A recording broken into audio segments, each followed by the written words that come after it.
আসসালামু আলাইকুম রহমতুল্লাহ। সুপ্রিয় চাকরি প্রত্যাশী ভাই বোন, আশা করি সবাই অনেক ভালো আছেন। তো ইংলিশ মজা জব স্টুডিও থেকে সাথে আছি আমি মোহাম্মদ নাহিদুল ইসলাম নাহিদ। আপনাদের সবাইকে স্বাগত জানাচ্ছি আজকের আমাদের তৃতীয় দিনের মতো ক্লাসে, বাংলা তৃতীয় দিনের মতো ক্লাসে। তো তার আগে একটু কিছু কথা বলে নেই।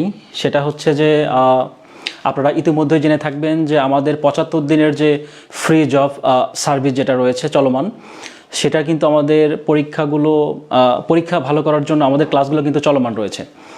তো সামনে আমাদের যে পরীক্ষাগুলো রয়েছে সেই পরীক্ষাগুলোতে ভালো একটা মার্ক ক্যারি করার জন্য কিন্তু মূলত আমাদের এই আয়োজনটা, যেটা কিন্তু সম্পূর্ণ আপনারা বিনামূল্যে এবং ফ্রিতে পাচ্ছেন। তো এইটা ভাবার কোনো সুযোগ নাই যে আমরা আসলে ফ্রিতে সার্ভিস দিচ্ছি, এটা আসলে আমাদের কোয়ালিটিটা কেমন হবে।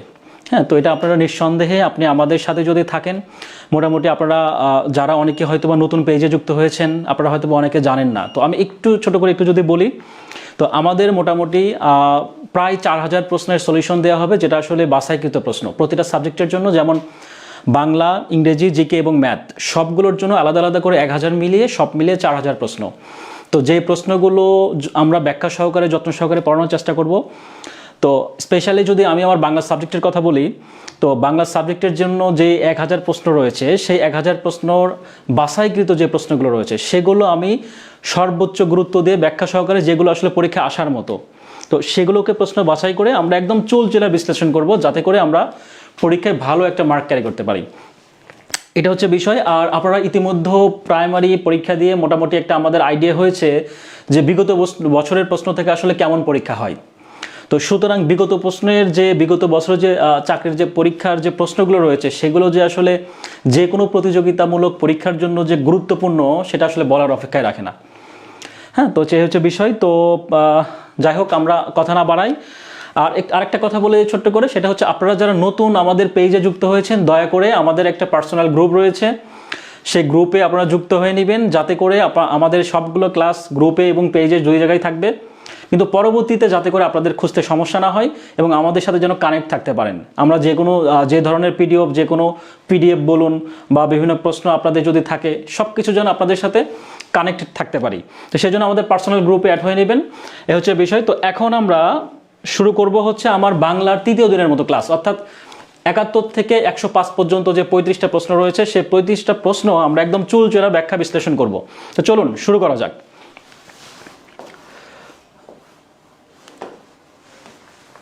আচ্ছা, ফার্স্ট যদি বলা হয়, প্রথম শুরু প্রশ্নটা আমরা একটু দেখব। এখানে দেখুন, খেয়াল করুন, বলা হয়েছে যে রঞ্জন চরিত্রটি রবীন্দ্রনাথ ঠাকুরের আসলে কোন নাটকের? রঞ্জন। তার আগে একটা কথা বলে নেই, আমাদের কিন্তু বিগত বছরের যে প্রশ্নগুলো রয়েছে, সেটা যদি আমি বিশ্লেষণ করি, সেখান থেকে যদি বিশ্লেষণ করে এরকম দেখা গিয়েছে যে প্রায় প্রতি বছরে বিশেষ পরীক্ষাতে কিন্তু প্রিলিমিনারিতে চরিত্র সম্পর্কে একটা প্রশ্ন দেওয়া থাকে, এবং চরিত্র সম্পর্কে তো প্রশ্ন দেওয়া থাকে, এই পাশাপাশি আসলে চরিত্রের মধ্য থেকে কয়েকটা লেখক রয়েছে গুরুত্বপূর্ণ। আসলে স্পেসিফিকলিভাবে যদি বলা হয়, শুধুমাত্র সেই গ্রুপ, সেই কবি সাহিত্যিকের বা লেখকদের থেকে কিন্তু প্রতি বছরে বারবার বা একটা নির্দিষ্ট করে কিছু উপন্যাস রয়েছে, যেগুলো থেকে মোটামুটি প্রতি বছর প্রশ্ন করা হয়ে থাকে। তো আমরা একটু ব্যাখ্যা সহকারে পড়বো, যাতে করে আমাদের অপশনগুলো ব্যাখ্যা সহকারে পড়লে যাতে করে আমাদের মোটামুটি সবগুলোই অন্যান্য যে গুরুত্বপূর্ণ লেখকের যে চরিত্রগুলো রয়েছে, সেগুলো যাতে আমরা কভার করতে পারি। ঠিক আছে? তো খেয়াল করুন, দেখুন এখানে বলা হয়েছে যে রঞ্জন চরিত্রটি রবীন্দ্রনাথ ঠাকুরের কোন নাটকের? তো রঞ্জন চরিত্র, এগুলো কিন্তু সবগুলো কিন্তু বিসর্জন বলি, রক্তকরবী, মুক্তধারা, ডাকঘর, সবগুলো কিন্তু কার? এগুলো সবগুলো কিন্তু রবীন্দ্রনাথ ঠাকুরের। এগুলো সবগুলো কিন্তু রবীন্দ্রনাথ ঠাকুরের কি বলে নাটক। তো বিসর্জন, এখানে যদি রঞ্জন চরিত্রটি রবীন্দ্রনাথ ঠাকুর কোন নাটকের, এটা অ্যান্সার হবে হচ্ছে রক্তকরবী। সাথে যদি একটু লিখে নেই নন্দিনী।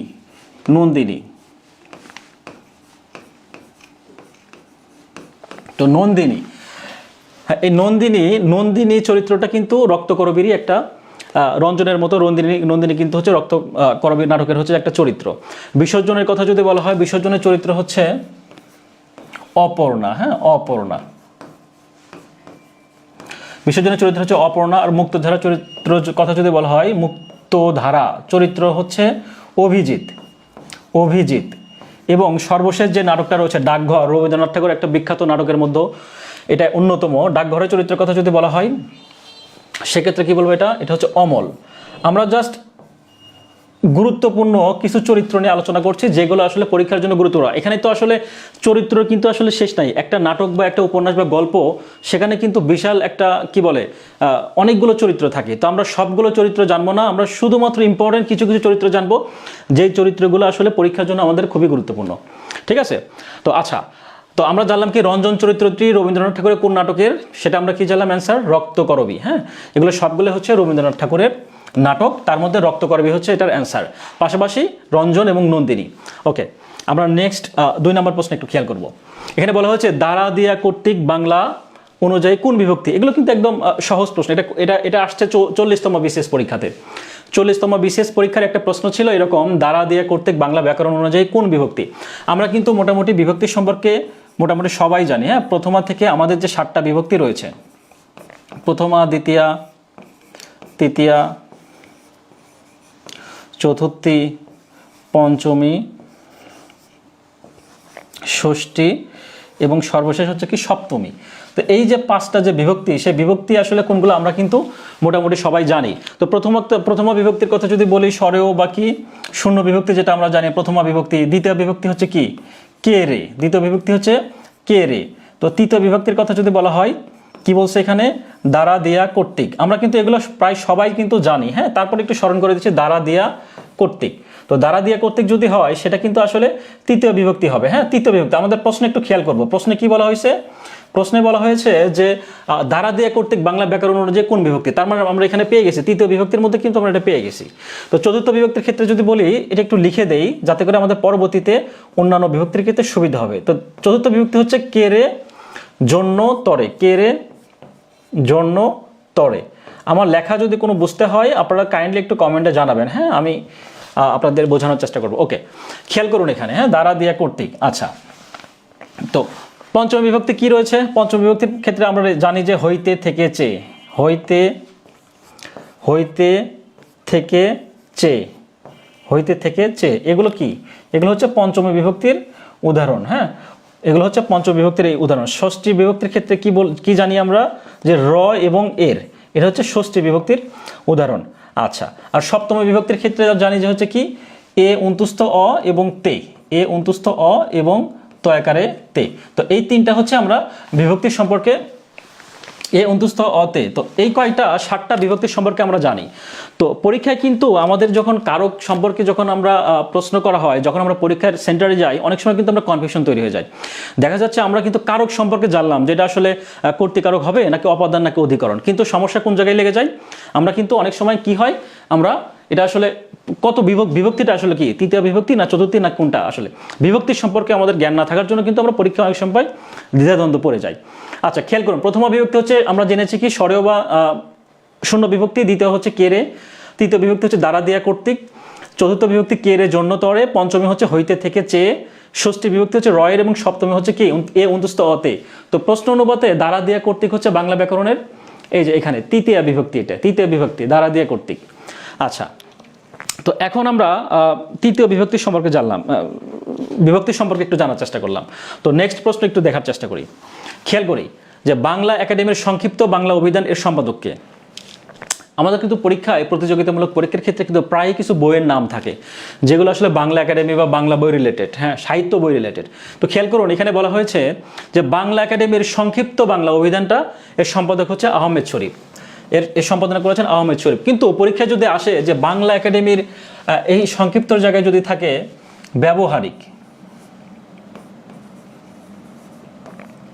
ব্যবহারিক বাংলা অভিধানটা কার, এটা কার লেখা, যদি থাকে বাংলা একাডেমির ব্যবহারিক যদি থাকে তাহলে এটার অ্যান্সার হবে হচ্ছে যে, তো এটার অ্যান্সার হবে হচ্ছে যে এনামুল হক।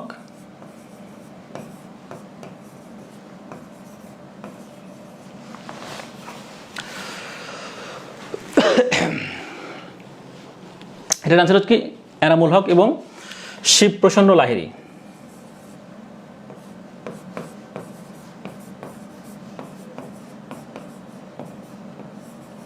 তো দুইজন মিলে মূলত এনামুল হক এবং এই শিবপ্রসন্ন লাহিড়ী, এই দুইজন মিলে কি করেন, লাহিড়ী এই দুইজন মিলে হচ্ছে বাংলা একাডেমির ব্যবহারিক বাংলা অভিধানের সম্পাদনা করেন বা সম্পাদক।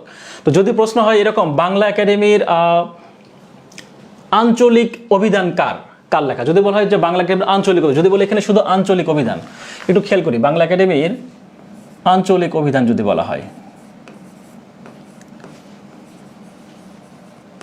যদি বলা হয় বাংলা একাডেমির আঞ্চলিক অভিধান, হ্যাঁ, বাংলা একাডেমির আঞ্চলিক অভিধানটা কার, তাহলে সেটার অ্যান্সার কি হবে?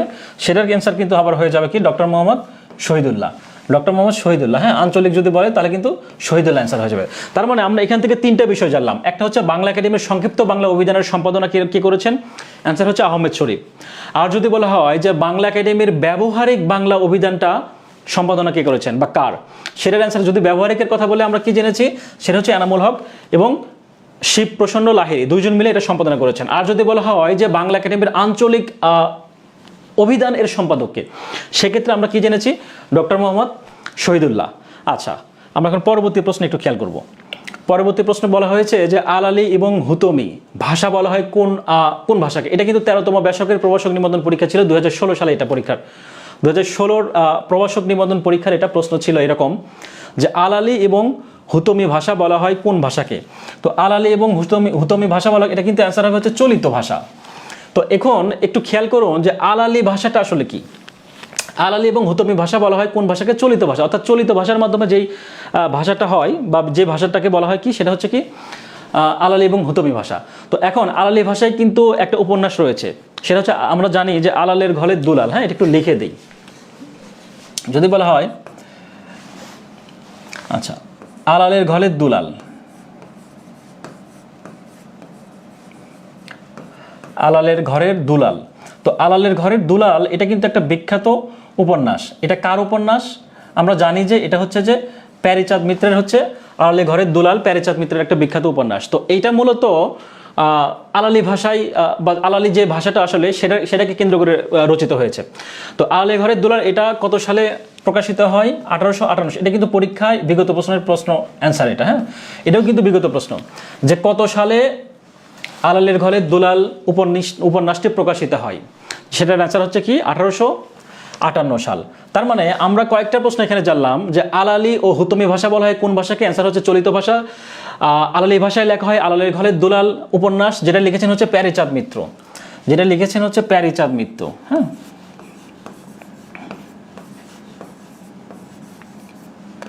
যেটা লিখেছেন হচ্ছে কে? প্যারীচাঁদ মিত্র। আচ্ছা, আর হুতমি ভাষায় যদি বলা হয় তাহলে হুতমি ভাষায় কে লিখেছেন? হুতমি ভাষায় লিখেছেন হচ্ছে কালী প্রসন্ন সিং এর লেখা একটা গল্প, কালী প্রসন্ন সিং, হ্যাঁ, কালী প্রসন্ন সিং। তো কালী প্রসন্ন সিং এর হুতমি ভাষায় যে লেখা গ্রন্থটা রয়েছে সেটার নাম হচ্ছে আচ্ছা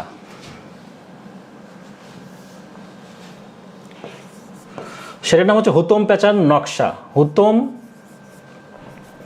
হুতম প্যাচার নকশা। তো হুতম প্যাচার নকশা এটা একটা ব্যঙ্গাত্মক, হ্যাঁ, হুতম প্যাচার নকশাটা হচ্ছে যে ব্যঙ্গাত্মক গল্প। এটা কার সম্পর্ক, এটা কে লিখেছেন আমরা জানলাম, এটা লিখেছেন হচ্ছে কালী প্রসন্ন সিং। তার মানে আমরা এখান থেকে কয়েকটা বিষয় একটু খেয়াল করি, কয়েকটা বিষয় একটু খেয়াল করুন। আলালি এবং হুতমি ভাষা বলা হয় কোন ভাষাকে? অ্যান্সারটা পেয়ে গেলাম আমরা কি? চলিত ভাষা। তাহলে যদি বলা হয় যে আলালি ভাষায় উপন্যাস কে লিখেছেন, কোনটা আলালি ভাষায় উপন্যাস কোনটা লেখা, সেটা হচ্ছে কি আর আলালি ঘরের দুলাল, লিখেছেন কে? প্যারীচাঁদ মিত্র। ওকে, কত সালে? 1858 সালে। আর কালী প্রসন্ন সিং কি হিসেবে লিখেছেন? হুতমি ভাষায় রচিত গ্রন্থ, সেটা হচ্ছে কি বা গল্প, সেটা হচ্ছে হুতম প্যাচার নকশা। এটা কত সালে প্রকাশিত হয়? এটা প্রকাশিত হয় 1862 সালে, 1862 সালে। ওকে, আচ্ছা, আপনাদের কি কারো কোনো প্রবলেম হচ্ছে আমার কথা বুঝতে বা কোনো কিছু সমস্যা? যদি এরকম কোনো কিছু প্রবলেম ফেস করেন অবশ্যই কমেন্টে জানাবেন, ইনশাআল্লাহ আমি চেষ্টা করবো সেগুলোকে রিকভার করার, ঠিক আছে, বা বুঝিয়ে দেওয়ার। ওকে, নেক্সট প্রশ্ন একটু খেয়াল করি। পরবর্তী প্রশ্ন কি রয়েছে যে আনোয়ারা উপন্যাসের রচয়িতার নাম কে? এটা পরীক্ষায় ছিল 32 এবং 44তম বিসিএসের প্রশ্ন ছিল। আনোয়ারা উপন্যাসের রচয়িতার নাম কে? এটার অ্যান্সার কিন্তু আমরা প্রায় জানি, খুব কমন একটা প্রশ্ন, সেটা হচ্ছে নজিবুর রহমান। আনোয়ারা উপন্যাসের রচয়িতার নাম হচ্ছে নজিবুর রহমান। তো আনোয়ারা উপন্যাসের চরিত্রের কথা যদি কয়েকটা বলি, দুইটা চরিত্রের কথা যদি গুরুত্বপূর্ণ বলা হয় তাহলে একটা হচ্ছে আনোয়ারা এবং আরেকটা হচ্ছে কি আর একটা হচ্ছে নুরুল ইসলাম। হ্যাঁ, আনোয়ারা এবং নুরুল ইসলাম, এটা হচ্ছে দুইটা গুরুত্বপূর্ণ উল্লেখযোগ্য চরিত্র। তো আনোয়ারা উপন্যাসটা কত সালে প্রকাশিত হয়? এটা উপন্যাসটা প্রকাশিত হয় হচ্ছে 1914 সালে। 1914 সালে আনোয়ারা উপন্যাসটা 1914 সালে প্রকাশিত হয়, যেটা লিখেছেন হচ্ছে কে? নজিবুর রহমান। চরিত্র হচ্ছে যে আনোয়ারা এবং নুরুল ইসলাম। তো এটা মূলত সেই সময়ে, তৎকালীন সময়ে পারিবারিক এবং সামাজিক যে বিভিন্ন ধরনের ইস্যু রয়েছে, অর্থাৎ পারিবারিক এবং সামাজিক বিষয় নিয়ে আলোচনা করা হয়েছে এটা। তো এটার মূলত হচ্ছে যে উপজীব্য বিষয় হচ্ছে কি পারিবারিক এবং সামাজিক বিষয়। হ্যাঁ, পারিবারিক এবং সামাজিক বিষয় নিয়ে, পারিবারিক ও সামাজিক বিষয়, পারিবারিক ও সামাজিক বিষয় নিয়ে আলোচনা করা হয়েছে। পারিবারিক এবং সামাজিক বিষয় নিয়ে আলোচনা করা হয়েছে কোন উপন্যাসে? আনোয়ারা উপন্যাসে। ওকে, একটু পরবর্তী প্রশ্নটা একটু খেয়াল করি। পরবর্তী প্রশ্নে বলা হয়েছে যে কোনটি কোলন? হ্যাঁ, কোনটি কোলন 36তম বেশি। আসলে আপনাদেরকে একটা কথা বলি, সেটা হচ্ছে যে আমরা যে প্রশ্নগুলো সলভ করতেছি, আপনাদের কাছে অনেকের কাছে মনে হবে যে এগুলো অনেক ইজি বা এগুলো আমরা পারি। তো ব্যাপারটা হচ্ছে যে আমাদের কিন্তু সবগুলো প্রশ্ন, কিন্তু বারবার একটা কথা বলেছি যে আমাদের সবগুলো প্রশ্ন কিন্তু বিগত প্রশ্ন, এবং বিগত প্রশ্নের মধ্যে সেই প্রশ্নগুলো এখানে ইনক্লুড করা হয়েছে যেগুলো আসলে খুবই গুরুত্বপূর্ণ এবং যেগুলো আসলে সচরাচর পরীক্ষায় হয়। আপনি হয়তো বা এখানে দেখছেন যেখানে এক জায়গায় পরীক্ষায় আসছে, কিন্তু ব্যাপারটা তা না। তো এই বিষয়টা আপনাদেরকে শুধু এইটুকু ইনশিওর করি যে আপনারা নিঃসন্দেহে নির্দ্বিধায় আমাদের এই 75 দিনের যে জার্নিটা রয়েছে আমাদের সাথে থাকবেন। আশা করি 75 দিন পরে আপনারা টের পাবেন বা আপনাদের মধ্যে উপলব্ধি হবে যে আসলে আপনাদের মধ্যে কতটা ইমপ্রুভমেন্ট হয়েছে। মানুষ তো মানে হয় না যে অনেক সময় নষ্ট করে অবহেলায়, অনিচ্ছায়, না পড়াশোনা করে কিন্তু অনেক সময় নষ্ট করে। শুধু আপনাদের কাছ থেকে শুধু একটা কথাই বলবো যে জাস্ট আপনারা 2.5 মাস অর্থাৎ 75টা দিন আমাদেরকে দিন। আমরা কথা দিচ্ছি আপনাদের 75 দিন পরে যদি আপনাদের কখনো আপনারা ফিল করবেন যে আসলে আপনাদের আসলে এটা কতটা ইফেক্টিভ ছিল, জাস্ট অনুরোধ মনে করবেন যে এই 75 দিন আমরা ফালাই দিলাম। হ্যাঁ, এটা চিন্তা করে জাস্ট আমাদের সাথে লেগে থাকুন। আপনারা নিজেরাই কল্পনা করতে পারবেন, টের পাবেন যে আসলে আমাদের এখান থেকে আসলে কতটা আপনারা উপকৃত হবেন। তো যাই হোক, তো আমরা একটু 7 নম্বর প্রশ্ন একটু খেয়াল করি। বলা হচ্ছে কোনটি কোলন? এটা কিন্তু আমরা জানি জ্যোতি সেচ চিহ্নের মধ্যে, জ্যোতি এবং সেচ চিহ্নের মধ্যে যে অনেকগুলো যে রয়েছে, চিহ্ন রয়েছে, হ্যাঁ চিহ্ন, সেগুলো কিন্তু আমরা জানি এবং এই অধ্যায় থেকে কিন্তু প্রায় নিবন্ধন পরীক্ষাতে খুব বেশি প্রশ্ন হয়ে থাকে বা প্রতি বছর একটা থাকবেই। হয়তো বা BCS এ মাঝে মধ্যে প্রশ্ন থাকলে অন্যান্য চাকরির ক্ষেত্রে কিন্তু খুবই ইম্পর্টেন্ট, বিশেষ করে নিবন্ধনের জন্য। তো আপনাদের একটা কথাই বলি, আমাদের প্রশ্নটা এমনভাবে সাজানো হয়েছে শুধুমাত্র যে BCSটা কভার করবে এরকম না, এটা BCS, নিবন্ধন এবং 11 থেকে 20তম গ্রেডের যে কোনো চাকরি পরীক্ষার জন্য এটা সুইটেবল। ঠিক আছে, আচ্ছা কোনটি কোলন? কোলন সম্পর্কে আমরা জানি হচ্ছে এটা অ্যান্সার হচ্ছে খ নাম্বার, বাট এটা আমরা অনেক সময় গোলায় যায় যে এটা মনে হয় কোলন, এটা আসলে কোলন না, এটা হচ্ছে যে বিসর্গ, এটার নাম হচ্ছে বিসর্গ। তো এটা কিন্তু বাংলা, আমাদের যে বাংলা বর্ণ রয়েছে মোটামুটি যে 50টা বর্ণ রয়েছে, সেই 50টা বর্ণের মধ্যে কিন্তু ব্যঞ্জন বর্ণ কিন্তু 39টা, সেই ব্যঞ্জন বর্ণ 39টারই কিন্তু একটা অংশ, এটা হচ্ছে বিসর্গ। এটার উচ্চারণটা হচ্ছে বিসর্গ এবং এটা হচ্ছে হয়ের মতো উচ্চারিত হয়, এটা হচ্ছে হয়ের মতো উচ্চারিত হয়, হয়ের মতো উচ্চারিত হয়। হ্যাঁ, হয়ের মতো উচ্চারিত হয়, কিন্তু এই ব্যঞ্জন, এই বিসর্গটা কিন্তু এটা কিন্তু একটা বর্ণ, এটা হচ্ছে একটা বর্ণ, বিসর্গ বর্ণ, এটা হচ্ছে একটা বর্ণ, এটা মাথায় রাখতে হবে। 39টা বর্ণের একটা বর্ণ, আর এটা হচ্ছে একটা চিহ্ন, এরকম দাড়ি, কমা, হ্যাঁ সেমিকোলন, এগুলো সবগুলো কি? এগুলো সবগুলো হচ্ছে জ্যোতি এবং সেচ চিহ্নের মধ্যে পড়ে। ওকে, পরবর্তীটা একটু দেখি। পোস্টের শব্দের পারিভাষিক শব্দ কি? পোস্টের শব্দের পারিভাষিক শব্দ হচ্ছে ডাক মাসুল। এগুলো মুখস্থ করার জিনিস, জাস্ট আপনারা একটু দেখে নেবেন। 78 নম্বর প্রশ্নে বলা হয়েছে যে আব্দুল্লাহ উপন্যাসের লেখক কে? এখানে অপশনে কি রয়েছে? অপশনে রয়েছে হচ্ছে কি কাজী ইমদাদুল হক, মীর মোশাররফ হোসেন, ইসমাইল হোসেন সিরাজি নাকি মোজাম্মেল হক। এই পরীক্ষাটি কিন্তু ছিল কোথায়? প্রাথমিক সহকারী শিক্ষক 2013-তে আসছে। তো এখানে বলা হয়েছে আব্দুল্লাহ উপন্যাস। তো আব্দুল্লাহ উপন্যাসটা কিন্তু এটা লিখেছেন হচ্ছে কে? কাজী ইমদাদুল হক। আব্দুল্লাহ উপন্যাসের লেখক হচ্ছে কাজী ইমদাদুল হক। আর এই আব্দুল্লাহ উপন্যাসটা হচ্ছে কি সামাজিক এবং মনস্তাত্ত্বিক উপন্যাস। কি উপন্যাস? সামাজিক ও মনস্তাত্ত্বিক, সামাজিক ও মনস্তাত্ত্বিক।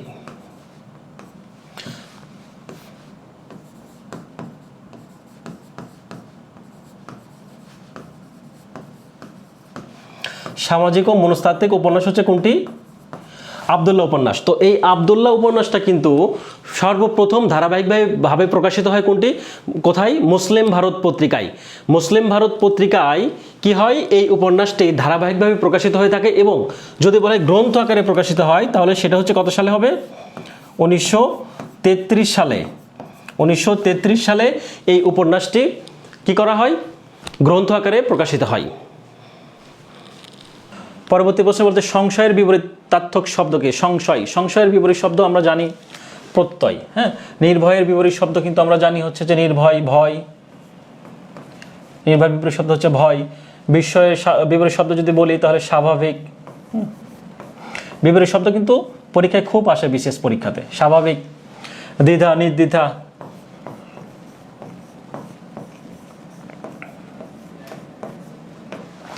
নির্দ্বিধা। হ্যাঁ, ওকে। পরবর্তী প্রশ্ন একটু খেয়াল করি, পরবর্তী প্রশ্ন একটু খেয়াল করব যে মরি মরি কি সুন্দর প্রভাতের রূপ, বাক্যে মরি মরি কোন শ্রেণীর অব্যয়?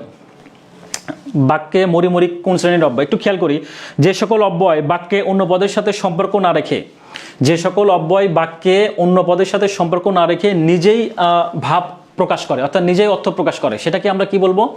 সেটার সংজ্ঞা হচ্ছে অনন্যয় অব্যয়। অর্থাৎ যে অব্যয়গুলো, এখানে মরি মরি কিন্তু এটা কিন্তু অব্যয়। তাহলে এই অব্যয়টা কি বলছে?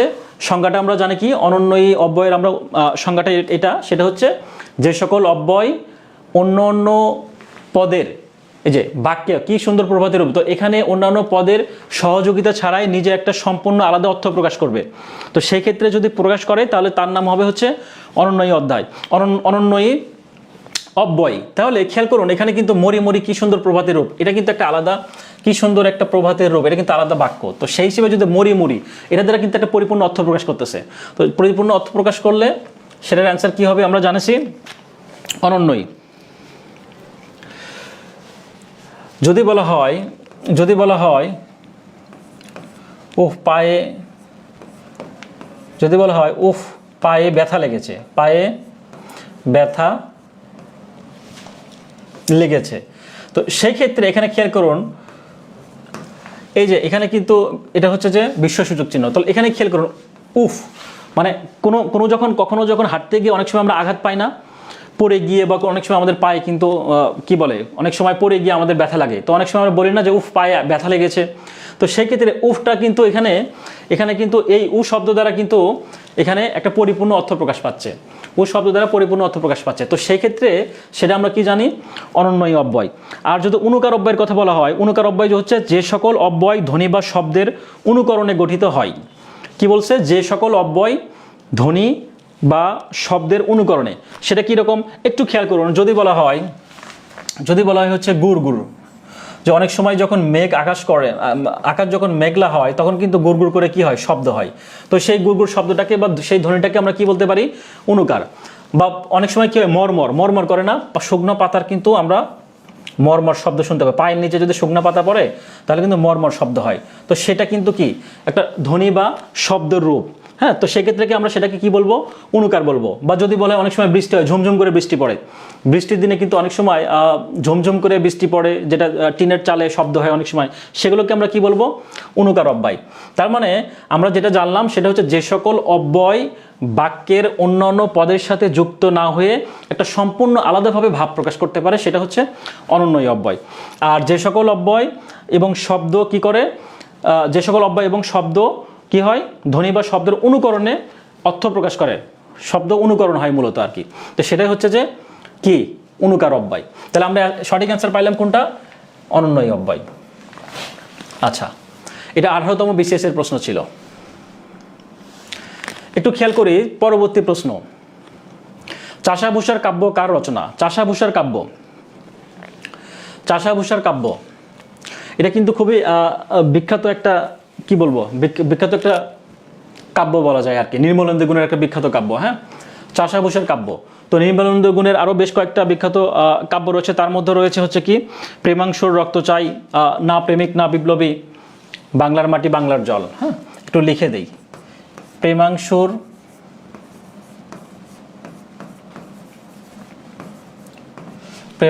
রক্ত চাই, প্রেমাংশুর রক্ত চাই। এগুলো কিন্তু চাষাভূষার কাব্য নির্মলেন্দু গুণেরই কিন্তু অন্যান্য কাব্য, এগুলো হচ্ছে কাব্য কার, নির্মলেন্দু গুণের। হ্যাঁ, এগুলো কিন্তু গুরুত্বপূর্ণ কাব্য। আচ্ছা, প্রেমাংশুর রক্ত চাই, না প্রেমিক না বিপ্লবী। আচ্ছা, এটা একটু বুঝতে সমস্যা হতে পারে। হ্যাঁ, না প্রেমিক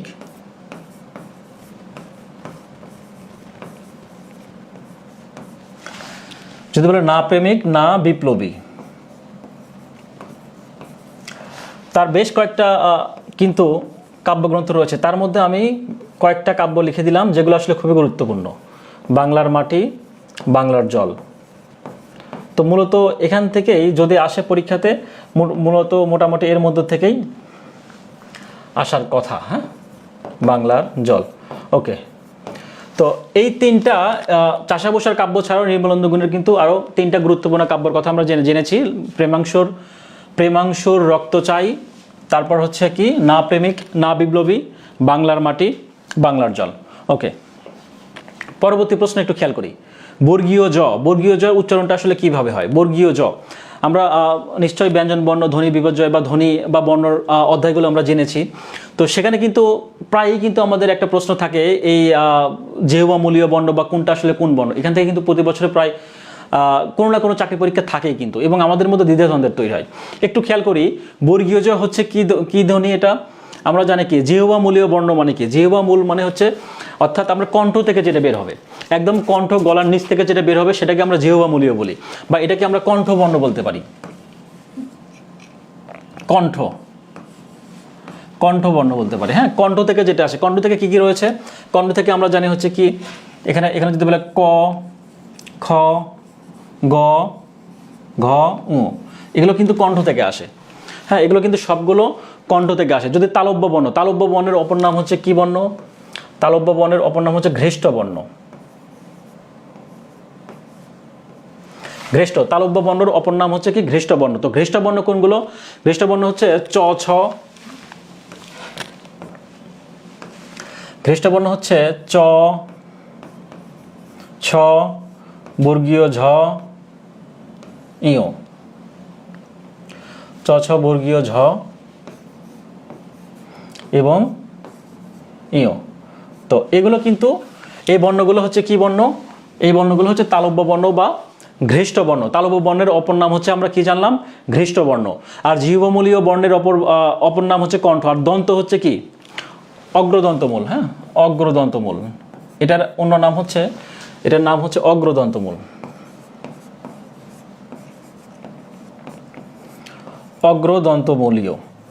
অগ্রদন্তমূলীয় বর্ণ কোনগুলো? তাহলে আমরা জানলাম অগ্রদন্তমূলীয় বর্ণ হচ্ছে, বা দন্তমূল যেটাকে বলা হয়। দন্তমূল সম্পর্কে আমরা কি কোনটা জানবো?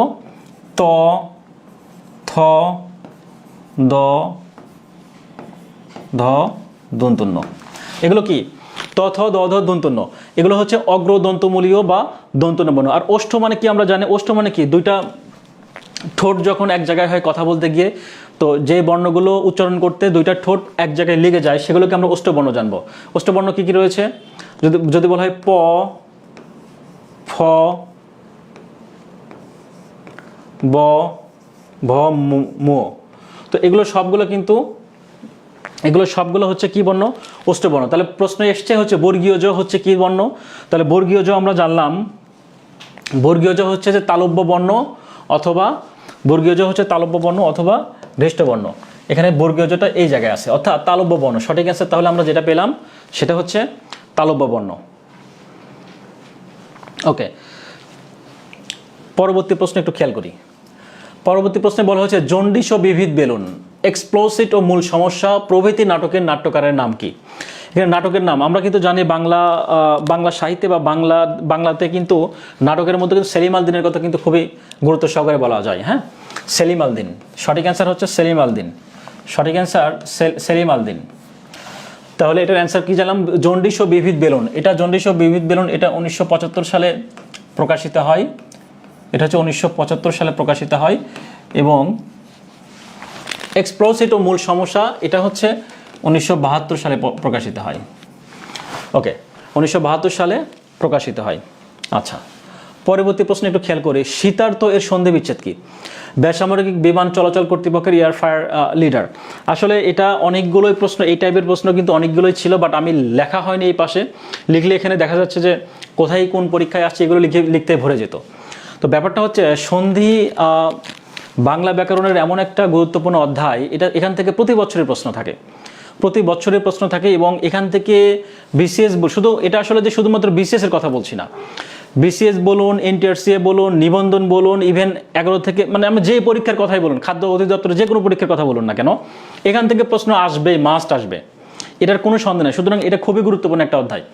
আচ্ছা, তো এখানে যে প্রশ্নটা ছিল একটু খেয়াল করে, শীতার্ত এর সন্ধি বিচ্ছেদ কি, এটা আসলে আমরা কিভাবে জানবো? খেয়াল করুন, শীতার্ত, যদি শীতার্ত বানান কি, শীতার্ত, শীতার্ত, হ্যাঁ, এখানে কিন্তু একটা শীতার্ত বানানে একটা রেপ রয়েছে। শীতার্ত বানানের ক্ষেত্রে কিন্তু আমরা এখানে কি পেয়েছি, একটা রেপ পেয়েছি। তো রেপ যুক্ত যদি শব্দে, যেই শব্দগুলোর মধ্যে রেপ থাকবে সেগুলো সন্ধি বিচ্ছেদের করার জন্য কিন্তু একটা আলাদা নিয়ম রয়েছে। এই নিয়মটা, শীতার্থটাকে যদি আমরা সন্ধি বিচ্ছেদ করে একটু খেয়াল করুন, এখানে কিন্তু তাহলে কি জানবো, শীত, শীতটা থাকবে, যোগ হচ্ছে যে রেফের পরিবর্তে কি হবে, রেফের পরিবর্তে হচ্ছে রি বসবে, রি, রেফের পরিবর্তে হচ্ছে রি, রি বসবে, হ্যাঁ, আর ত যেটা থাকবে সে তটা এখানে বসে যাবে। তার মানে কি, শীতার্থ মানে শীত যোগ ঋত, শীতার্থ। তার মানে অ্যান্সার কোনটা হচ্ছে, অ্যান্সার হচ্ছে ঘ নাম্বারটা, শীত যোগ ঋত। এখন যদি বলা হয় তৃষ্ণার্থ, তৃষ্ণার্থ,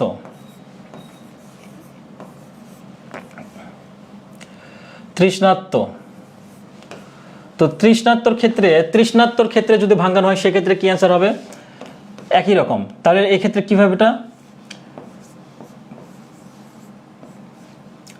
তৃষ্ণা যোগ ঋত, শুধু রিটা বসবে এখানে, অর্থাৎ অর্থাৎ রেফের পরিবর্তে রি বসবে। কিন্তু শুধু এক জায়গায় একটু ব্যতিক্রম রয়েছে, একটু খেয়াল করুন, যদি অন্তুস্থ জয়ের উপর রেফ থাকে, যদি অন্তুস্থ জয়ের উপর রেফ থাকে তাহলে এটা কিন্তু একটু ব্যতিক্রম নিয়ম। কিরকম, যদি বলা হয় হচ্ছে যে উপর্যুপরি, উপর্যুপরি, যদি বলা হয় উপর্যুপরি, তো উপর্যুপরির সন্ধি বিচ্ছেদটা আসলে কি হবে, এখানেও তো রেফ আছে তাই না, উপর্যুপরির এখানেও তো রেফ আছে।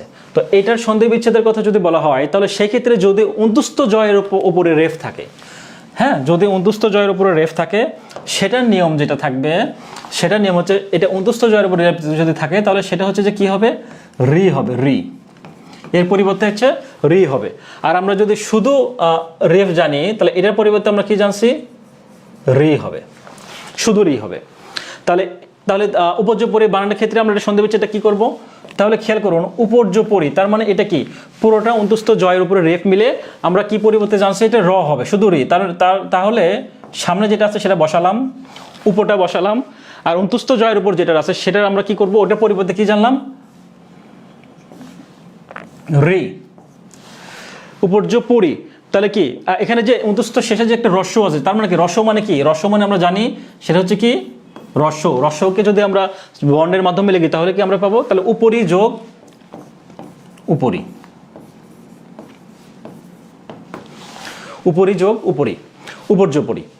তো তাহলে আমরা জানলাম যে যদি রেফ থাকে সেটার নিয়ম হচ্ছে কি, আমরা যেন রেফের পরিবর্তে রি বসবে, এবং পূর্বে হচ্ছে কি, পূর্বে হচ্ছে শীতার্থ, এখানে স্বরেয় অথবা, এখানে হচ্ছে স্বরেয় অথবা স্বরেয়া বসবে। এটা আসলে নির্ভর করে, এটা উচ্চারণ এবং বানানের উপর নির্ভর করবে যে আসলে এটা স্বরেয় বসবে নাকি স্বরেয়া বসবে, ঠিক আছে। এখানে যেরকম রস্য উপর্যুপরি, তাহলে উপর্যুপরি যখন উচ্চারণ করবো সেখান থেকে কিন্তু বোঝা যায় এখানে রস্যও বসছে, যেহেতু রস্যকার আছে, রস্যও আছে সেই জন্য এটা রস্যকার বসছে, ঠিক আছে। তাহলে আশা করি এই বিষয়টা ক্লিয়ার হয়েছেন, ওকে।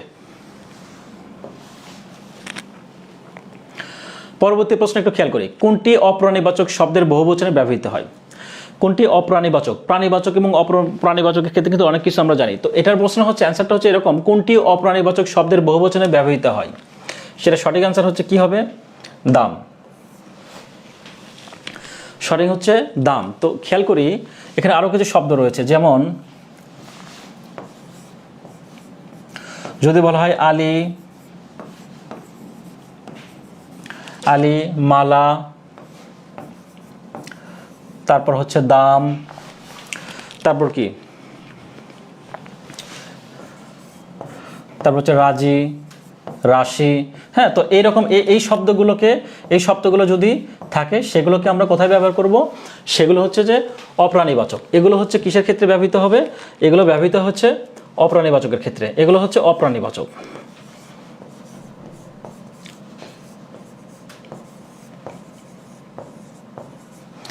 অপ্রাণীবাচকের ক্ষেত্রে এগুলো ব্যবহৃত হবে। আর যদি প্রাণীবাচকের কথা বলা হয় তাহলে এখানে বলা হয়েছে প্রাণীবাচকের ক্ষেত্রে যদি বলি তাহলে খেয়াল করুন, এখানে বৃন্দ, তারপর কি রয়েছে বর্গ, হ্যাঁ, বৃন্দ, বর্গ, তারপর কি মণ্ডলীয়, মণ্ডলীয়, বা যদি বলা হয় হচ্ছে গণ, হ্যাঁ।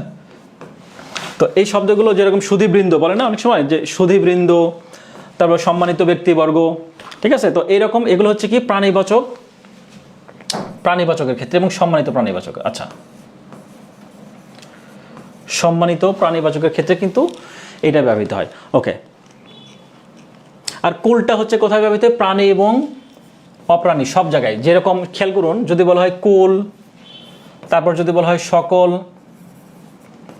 তারপর যদি বলা হয় সব, যদি বলা হয় সমূহ, তো এই সকল বিষয়, এই সকল কিন্তু শব্দ কোথায় বের হয়? প্রাণী এবং অপ্রাণী, প্রাণী এবং অপ্রাণী দুই জায়গাতেই, হ্যাঁ। আচ্ছা, প্রাণী যোগ অপ্রাণী। আচ্ছা, প্রাণী যোগ অপ্রাণী, অপ্রাণী এবং প্রাণী সব জায়গাতে কি? সব জায়গাতে হচ্ছে যে প্রাণী এবং অপ্রাণীবাচক সবগুলোর বহুবচনের ক্ষেত্রে সকল, সব, সময় এগুলো শব্দ বা এগুলো বিষয় ব্যবহৃত হয়। আচ্ছা, ওকে, পরবর্তী প্রশ্ন একটু খেয়াল করি। পরবর্তী প্রশ্ন বলা হয়েছে যে নিচের কোনটি মানিক বন্দ্যোপাধ্যায় রচিত? মানিক বন্দ্যোপাধ্যায়, মানিক বন্দ্যোপাধ্যায়ের রচিত কি কি উপন্যাস রয়েছে বা কি কি লেখা রয়েছে আমরা নিশ্চয়ই অনেকেই জানি। তো খেয়াল করুন, এখানে বলছে নিচের কোনটি মানিক বন্দ্যোপাধ্যায় রচিত? অতসী মামি, বিন্দু, বিন্দু বিসর্গ, মেজদিদি। আমরা কিন্তু জানি মেজদিদি হচ্ছে যে কার? শরৎচন্দ্রের। মেজদিদি হচ্ছে কার জানি? মেজদিদি হচ্ছে শরৎচন্দ্র চট্টোপাধ্যায়ের একটা উপন্যাস। মেজদিদি হচ্ছে শরৎচন্দ্রের উপন্যাস, ঠিক আছে।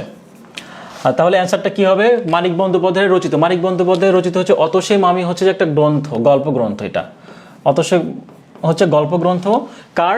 মানিক বন্দ্যোপাধ্যায়ের, সঠিক অ্যান্সার। এবং শোভা, এটাও কিন্তু একটা গল্প গ্রন্থ। এটা হচ্ছে শোভা, এটা হচ্ছে গল্প গ্রন্থ। এটা হচ্ছে রবি ঠাকুরের, এটা হচ্ছে রবীন্দ্রনাথ ঠাকুরের গল্প গ্রন্থ।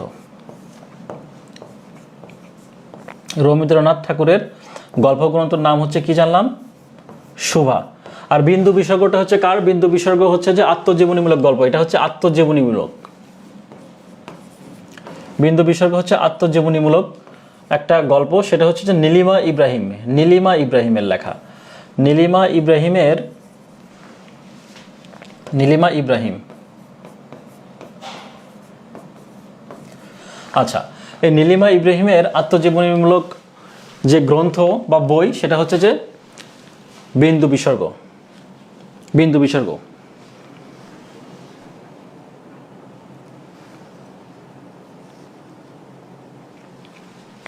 আচ্ছা, আমার কথায় কি আপনাদের কোনো প্রবলেম হচ্ছে? যদি আপনাদের যদি কোনো কমেন্ট থাকে, কোনো জানার থাকে, তাহলে অবশ্যই সেটা কমেন্ট করবেন, ঠিক আছে।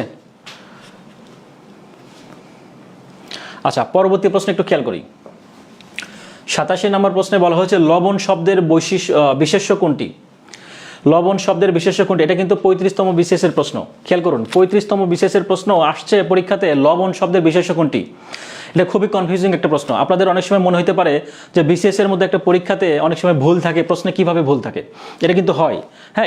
এটা ইন্টেনশনাল বলি, আর হচ্ছে ইচ্ছাকৃত বলি, আর অনিচ্ছাকৃত বলি, যেটাই আমরা বলি না কেন, অনেক সময় প্রশ্নে অনেক সময় এরকম ভুল থাকে। বাট এটা নিয়ে ঘাবড়ানোর কোনো কারণ নাই। একটু খেয়াল করুন, এখানে বলছে লবণ শব্দের বিশেষ্য কোনটি?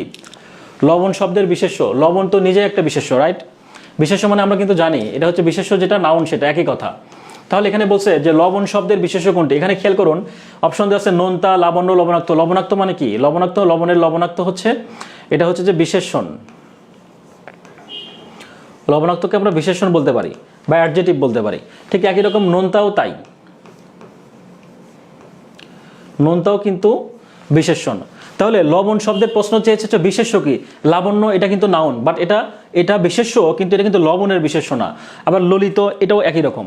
তাহলে লবণ শব্দের বিশেষ্য, লবণ নিজেই যেহেতু একটা বিশেষ্য, বাট যদি বলতো বিশেষণ কোনটি, তাহলে কিন্তু দুটো অ্যান্সার হতো। যেহেতু বিশেষ্য চেয়েছে, এটা এখানে সঠিক অ্যান্সার, আসলে অ্যান্সার দেয়া নাই বললেই চলে। এখানে অ্যান্সার হবে হচ্ছে নুন, হ্যাঁ। এখানে আমি যদি নুনটা বসাই, তাহলে এটা সঠিক অ্যান্সার হবে। লবণের, যেহেতু লবণ নিজেই একটা বিশেষ্য, এখানে প্রশ্ন যাচ্ছে লবণের বিশেষ্য কোনটি? নোনতা, লবণ থেকে নোনতা হয়, এটা তো বিশেষণ, এটা তো বিশেষ্য না। এবং যদি বলে লবণাক্ত, সেটাও বিশেষণ। তাহলে প্রশ্নে বলা হয়েছে বিশেষ্য, হয় এখানে বিশেষণ বলতে হবে, তাহলে দুইটা অ্যান্সার হবে, সেটাও হবে না। তার মানে এখানে সঠিক যে অ্যান্সারটা সেটা মিসিং ছিল। তো এই মিসিং টাইপের যে প্রশ্নগুলো, এগুলো নিয়ে আসলে ঘাবড়ানোর কোনো কারণ নাই। এটা অনেক সময় ইচ্ছাকৃতভাবেই দেওয়া হয় যাতে পরীক্ষার সেন্টারে গিয়ে কনফিউশন তৈরি হয়ে মাথা গোলায় যায়। হ্যাঁ, এটাও এক ধরনের কি বলে মানসিকের মধ্যে বলা যায় আর কি, মেন্টাল আর কি। ঠিক আছে, এটার অ্যান্সার হবে নুন, সঠিক অ্যান্সার হচ্ছে নুন হবে। আচ্ছা, পরবর্তী প্রশ্ন একটু খেয়াল করুন যে কোনটি অলুক দ্বন্দ্ব সমাস। দ্বন্দ্ব সমাস সমাসের মধ্যে কিন্তু প্রতি বছরের প্রশ্ন আসে, সেটা আমরা খুব ভালোভাবে জানেন। তো তার মধ্যে একটা প্রশ্ন এটা ছিল কি, কোনটি অলুক দ্বন্দ্ব সমাস। অলুক দ্বন্দ্বটা আসলে কি? দ্বন্দ্ব সমাস মানেই তো আমরা জানি যে পূর্বপদ এবং পরপদ দুইটারই প্রাধান্য থাকবে, সেটা হচ্ছে দ্বন্দ্ব সমাস। তো এখানে অলুক দ্বন্দ্ব সমাসের ক্ষেত্রে একটা সহজ উপায় হচ্ছে যে সমাসের সমস্যমান পদগুলো কি হবে, বিভক্তিযুক্ত থাকবে। দুইটাতে সমস্যমান পদ মানে কি, এখানে যদি বলা হয় যে যাকে তাকে, যাকে তাকে কি যদি যাকে ও তাকে, হ্যাঁ, এটা কিন্তু ও দ্বারা একটা কি করা হয়েছে, সমস্যমান পদ, এগুলো যাকে ও তাকে, এটা কিন্তু সমস্যমান পদ। এখানে কিন্তু কি বলা হয়েছে যে দুইটাই বিভক্তি থাকবে, পূর্বপদ এবং পরপদে বিভক্তি যুক্ত থাকবে। তার মানে কি, এখানে কে যাকে বলতে এখানে কি আছে, এখানে একটা এ বিভক্তি আছে, তাকে এখানে একটা এ বিভক্তি আছে। তার মানে দুটাইতেই যেহেতু বিভক্তি আছে, তার মানে সঠিক অ্যান্সার হচ্ছে কোনটা, যাকে তাকে। আর এখানে খেয়াল করুন অন্যান্য অপশন সাপ ও নেউল, এখানে কিন্তু সমস্যমান কোনটা, সাপ ও নেউল। তাহলে এখানে কিন্তু বিভক্তিটা নাই, শূন্য বিভক্তি। কাগজ ও কলম সবগুলো কিন্তু একই রকম। তার মানে শুধু আমরা এক নাম্বার একটা শুধুমাত্র চতুর্থ যে অপশনটা, সেখানে শুধুমাত্র আমরা জেনেছি যাকে ও তাকে হচ্ছে কি এই বিভক্তি দ্বারা। সুতরাং অলুক দ্বন্দ্ব সমাসটা হচ্ছে যাকে ও তাকে। ওকে, 89 নম্বর প্রশ্ন আমরা খেয়াল করব। তো এখানে বলা হয়েছে কি, জাতীয় কবি কাজী নজরুল ইসলামকে বাংলাদেশের জাতীয় কবি ঘোষণা করা হয় কত সালে। এটা পরীক্ষায় আসছে কি, পঞ্চম বিজেস সহকারী জজ পরীক্ষা 2010-এ। তো এখানে খেয়াল করি, কাজী নজরুল ইসলামকে বাংলাদেশের জাতীয় কবি ঘোষণা করা হয় কত সালে। এখানে অপশনে রয়েছে 1972, 73, 74 এবং 80। খেয়াল করি এটার অ্যান্সার কিন্তু 1972 সাল। তো এখন কথা হচ্ছে জাতীয় কবি কাজী নজরুল ইসলামকে জাতীয় কবি হিসেবে ঘোষণা করা হয়েছে 1972 সাল, কিন্তু এই কবিকে নাগরিকত্ব দেওয়া হয় কত সালে। বাংলাদেশের কাজী নজরুল ইসলামকে নাগরিকত্ব দেওয়া হয় হচ্ছে 1976 সালের 18ই ফেব্রুয়ারি। 18ই ফেব্রুয়ারি কি করা হয়, কাজী নজরুল ইসলামকে নাগরিকত্ব দেওয়া হয় বাংলাদেশের নাগরিকত্ব।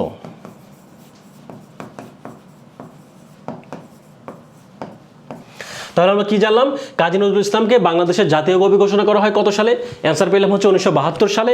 আর যদি নাগরিকত্বের প্রশ্ন আসে তাহলে কি 1976 সালের 18ই ফেব্রুয়ারি তাকে কি করা হয়, নাগরিকত্ব দেওয়া হয়। তবে রিসেন্ট একটা কথা বলি, সেটা হচ্ছে যে জাতীয় কবি কাজী নজরুল ইসলামকে কিন্তু 2025 সালের, এটা একটু তথ্যটা লিখে নেবেন, 2025 সালের 2 জানুয়ারি কি করেছেন, জাতীয় কবি কাজী নজরুল ইসলামকে সম্প্রতি, অর্থাৎ যদি বলা হয় যে সম্প্রতি বলা যায়, 2025 সালের 2 জানুয়ারি কি করেছেন, 2 জানুয়ারি আনুষ্ঠানিকভাবে কিন্তু জাতীয় কবির ঘোষণা, অর্থাৎ আনুষ্ঠানিকভাবে কাজী নজরুল ইসলামকে জাতীয় কবি হিসেবে স্বীকৃতি দেওয়া হয় এবং সেটা কি করা হয়, গেজেট প্রকাশিত হয়। অর্থাৎ আমরা জানলাম হচ্ছে কয়েকটা তথ্য, কাজী নজরুল ইসলামকে বাংলাদেশের জাতীয় কবি ঘোষণা করা হয় কত সালে, অ্যান্সার পেলাম হচ্ছে 1972 সালে, এবং নাগরিকত্ব প্রদান করা হয় কত যদি বলা হয় তাহলে কি হবে 1976 সালে 18ই ফেব্রুয়ারি, এবং যদি বলা হয় গেজেট আকারে জাতীয় কবি হিসেবে ঘোষণা করা হয় বাংলাদেশে কত রিসেন্ট হচ্ছে 2025 সালের 2 জানুয়ারি কি করা হয়, কাজী নজরুল ইসলামকে আনুষ্ঠানিকভাবে জাতীয় কবির ঘোষণা দেওয়া হয়। ওকে, এবার একটু খেয়াল করুন শুদ্ধ বানান কোনটি। বানান শুদ্ধ কিন্তু পরীক্ষায় প্রায়ই আসে পরীক্ষায়, ঠিক আছে। শুদ্ধ বানান কোনটি, খেয়াল করুন শুদ্ধ বানান। এখানে একটা জিনিস খেয়াল করুন, হ্রস্বই এবং দীর্ঘই, হ্রস্বইয়ের সংক্ষিপ্ত রূপ লিখিত বর্ণর কথা যদি বলি তাহলে এইটা, আর এটাকে আমরা কি বলতে পারি, দীর্ঘই। তাহলে এটার মান যদি আমি 1 ধরি আর এটার মান হচ্ছে যে 2, হ্যাঁ, একটু খেয়াল করুন। তাহলে এখানে বলছে কি কৃষিজীবী, কোনটি শুদ্ধ বানান। এখানে বলছে যদি প্রশ্ন যদি এরকম বর্গীয় জ এবং খেয়াল করুন বর্গীয় জ এবং ব থাকে, বর্গীয় জ এবং ব থাকে যদি প্রশ্নের শব্দের শেষে, যদি শব্দের শেষে বর্গীয় জ এবং ব থাকে তাহলে সেটার অ্যান্সার হচ্ছে যে 22-এর নিয়মে। এখন 22টা আসলে কি, আর যদি শব্দের প্রথমে বর্গীয় জ থাকে, এটা যদি শেষে থাকে তাহলে অ্যান্সার হচ্ছে 22, আর যদি প্রথমে থাকে তাহলে সেটার অ্যান্সার হচ্ছে যে 21। তাহলে প্রথম আমরা জানি প্রথমের দিকে প্রথম 21-এর পরেই তো 22, তার মানে প্রথমে থাকলে 21, শেষে থাকলে 22। একটু খেয়াল করুন, আমি এখানে কিন্তু 2টা ডিজিট লিখেছি। 21 হ্রস্বই মানে কি, এর মান হচ্ছে 1 আর দীর্ঘের মান হচ্ছে 2। তার মানে এখানে বর্গীয় জ এবং ব যদি থাকে তাহলে আমরা খেয়াল করি এগুলো সবগুলো শেষে বর্গীয় জ এবং ব আছে সবগুলো শেষে, তার মানে এরকম শব্দ আমরা পেয়ে গেছি। এরকম যদি থাকে তাহলে শেষে কি হবে 22 হবে, অর্থাৎ 22টা হচ্ছে কি, 2টা হচ্ছে কি, এই যে এটা দীর্ঘইকার হবে, তার মানে 2টাই দীর্ঘ, তার মানে এখানে খেয়াল করুন এখানে 2টাতেই দীর্ঘইকার, অর্থাৎ 22 বলতে কি বর্গীয় জয়ের উপরও দীর্ঘইকার, বয়ের উপরও দীর্ঘইকার, তার মানে কৃষিজীবী। ঠিক এরকম যদি বলা হয় শ্রমজীবী, মৎস্যজীবী, চাকুরিজীবী, তো এরকম যত জীবী আছে অর্থাৎ বর্গীয় জ এবং ব যেগুলো শব্দের শেষে আছে সেগুলোর ক্ষেত্রে আমরা 2টা 2 অর্থাৎ 22 সম্পর্কে আমরা কি জানছি, রস্বই দীর্ঘই, এখানে দীর্ঘইকার হবে। আর যদি প্রথমে যদি বসে, যদি বলা হয় প্রথমে 21 বলবে, 21 বলতে কি বোঝায়, যদি বলা হয় জীবিকা, যদি অপশনে বলা হয় যে জীবিকা, হ্যাঁ এরকম জীবিকা বানানটা হচ্ছে প্রথমে এটা হবে জীবিকা। তো জীবিকার ক্ষেত্রে আমরা কি জানছি, 21 এর অ্যান্সার, হ্যাঁ এটা হচ্ছে কি, প্রথমে বসলে হচ্ছে 21 আর শেষে বসলে হচ্ছে 22, তাহলে প্রথমেটা হচ্ছে 21 মানে কি 2, প্রথমে 2 আছে, 2 মানে কি, 2 মানে হচ্ছে দীর্ঘিকার, তার মানে এই যে এটা দীর্ঘি এবং 1 হচ্ছে যে, অর্থাৎ জীবিকা বানানোর ক্ষেত্রে দীর্ঘিকার, তারপর হচ্ছে যে ঋষিকার। সেরকম জীবিকা যদি বলা হয়, যদি বলে জীবিতেশ বা যদি বলে জীবিতাশা, হ্যাঁ এরকম কিন্তু অনেকগুলোই শব্দ রয়েছে। জীবিতাশা, জীবিতাশা শব্দের অর্থ হচ্ছে যে স্বামী, জীবিতাশা শব্দের অর্থ হচ্ছে কি স্বামী, জীবিতাশা শব্দের অর্থ হচ্ছে স্বামী। আর জীবিতেশ মানে হচ্ছে জীবিত থাকার আশা, জীবিতেশ মানে হচ্ছে জীবিত থাকার আশা। তো আমরা 2টা নিয়ম জানলাম, যদি জীবী শব্দ থাকে, কোনো শব্দের শেষে যদি জীবী থাকে তাহলে 22 এবং শব্দের শুরুতে যদি জীবী থাকে তাহলে হচ্ছে 21, আর 22 কোনটা আর 21 কোনটা সেটা কিন্তু আমরা এটার মাধ্যমে জেনেছি।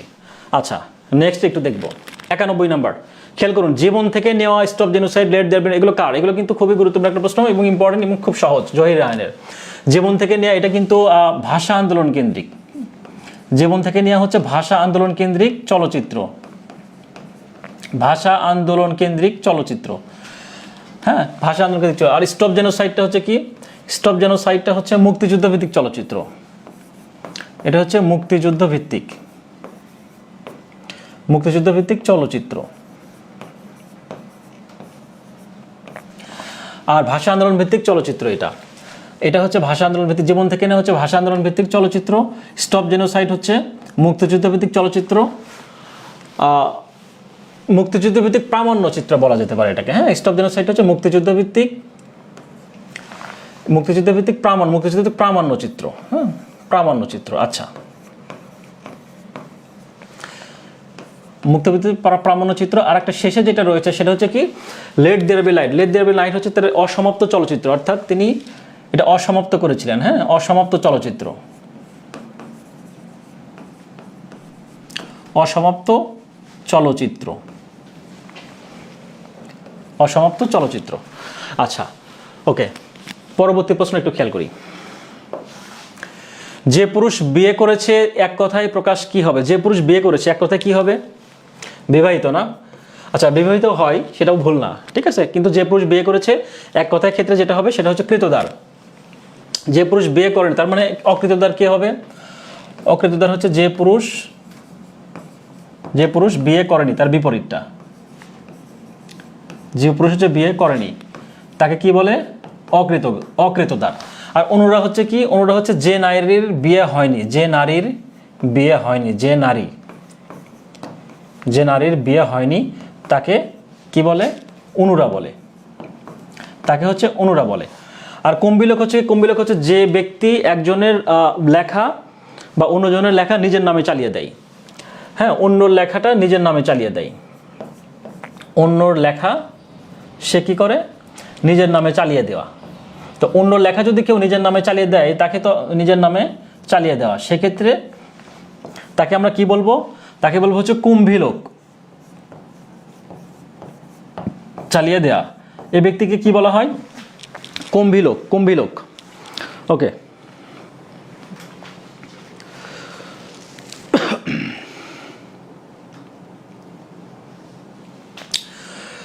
পরবর্তী প্রশ্ন আমরা একটু খেয়াল, এটা কিন্তু সিজিডিএফ এর ছিল, সিজিডিএফ এর জুনিয়র অডিটর প্রশ্ন ছিল আর কি। পরবর্তী প্রশ্ন একটু খেয়াল করি যে, আচ্ছা ওরে বাছা মাতৃকোষে রতনের রাজি এ ভিখারি দশা তবে কেন তো রাজি, কোন কবির লেখা, এটা কিন্তু মাইকেল মধুসূদন দত্তের লেখা, হ্যাঁ এটা হচ্ছে মাইকেল মধুসূদন দত্ত। আমরা যখন এইচএসসিতে পড়েছি ইন্টারে, খুব সম্ভবত এইচএস বঙ্গভাষা, হ্যাঁ বঙ্গভাষা কবিতার লাইন, এটা হচ্ছে অর্থাৎ বিদেশি ভাষার প্রতি মানুষের মাইকেল মধুসূদন দত্তের যে বিদেশি ভাষার প্রতি তার একটা টান ছিল, সেটারই কিন্তু বহিঃপ্রকাশ কিন্তু বঙ্গভাষা কবিতায় ফুটে উঠেছিল। এটা হচ্ছে চতুর্দশপদী কবিতাবলী কাব্যগ্রন্থ। চতুর্দশপদী,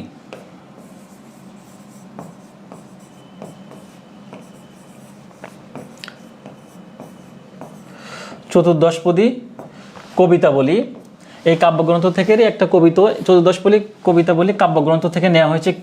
কোনটা? বঙ্গভাষা কবিতাটি। আচ্ছা, এটা বঙ্গভাষা কবিতার লাইন। আচ্ছা, পরবর্তী প্রশ্নটা দেখি, খেয়াল করি। এখানে যুক্ত ব্যঞ্জন বর্ণটি কিভাবে গঠিত হয়েছে খেয়াল করুন।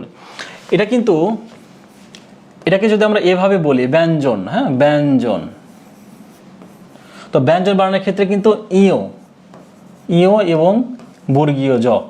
তো এই যে মাঝখানে যে ইও এবং বর্গীয় জ রয়েছে, হ্যাঁ ইও এবং বর্গীয় জ,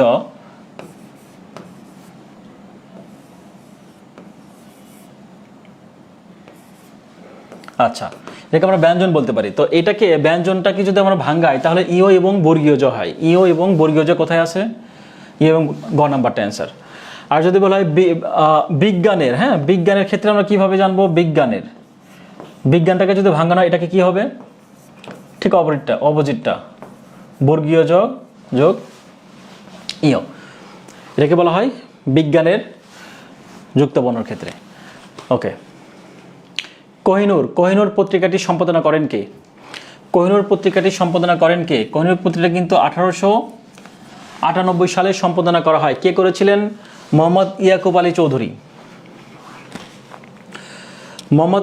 চৌধুরী। হ্যাঁ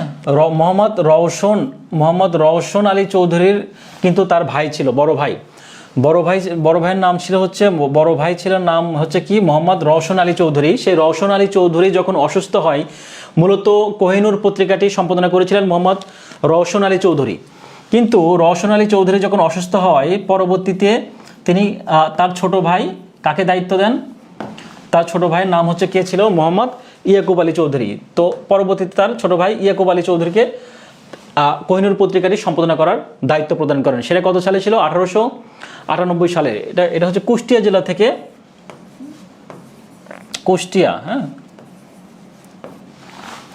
কুষ্টিয়া জেলা থেকে এটা প্রকাশিত হতো। কুষ্টিয়া জেলার হচ্ছে পাংশা নামক যে জায়গাটা রয়েছে, সেই জায়গা থেকে বর্তমানে কুষ্টিয়ার পাংশাটা কিন্তু বর্তমানে হচ্ছে রাজবাড়ির ভিতরে পড়ে যায়। রাজবাড়ি জেলার ভিতরে, অর্থাৎ ফরিদপুর এবং রাজবাড়ি, যে গোপালগঞ্জ ফরিদপুর রাজবাড়ি আছে না, তো সেই রাজবাড়ি জেলারই একটা বর্তমান জায়গা, সেটার নাম হচ্ছে পাংশা। বর্তমানে পাংশা জায়গাটা রাজবাড়ির মধ্যে, যদিও আগে ছিল সেটা কুষ্টিয়ার ভিতরে। তো কোহিনূর পত্রিকাটা কত সালে প্রকাশিত হয়? 1898 সালে। সম্পাদনা কে করেছিলেন? তার বড় ভাই রওশন আলী চৌধুরী করেছিলেন, কিন্তু সে অসুস্থতার কারণে ছোট ভাই ইয়াকুব আলী চৌধুরীকে সেই দায়িত্বটা প্রদান করা হয়। ওকে, পরবর্তী প্রশ্ন। নদের চাঁদ বাগধারার যে অর্থ প্রকাশ করেছে অহমিকাপূর্ণ নির্গুণ ব্যক্তি। নদের চাঁদ অহমিকাপূর্ণ নির্গুণ ব্যক্তি।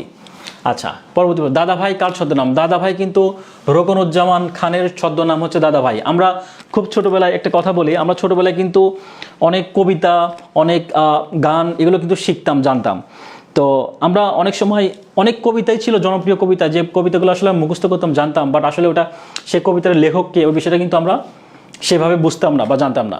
খেয়াল করুন, দাদাভাই কার ছদ্মনাম? রোকনুজ্জামান খানের ছদ্মনাম। তিনি একাধারে কি ছিলেন? তিনি একাধারে সাংবাদিক ছিলেন, এবং কি ছিলেন? শিশু সাহিত্যিক।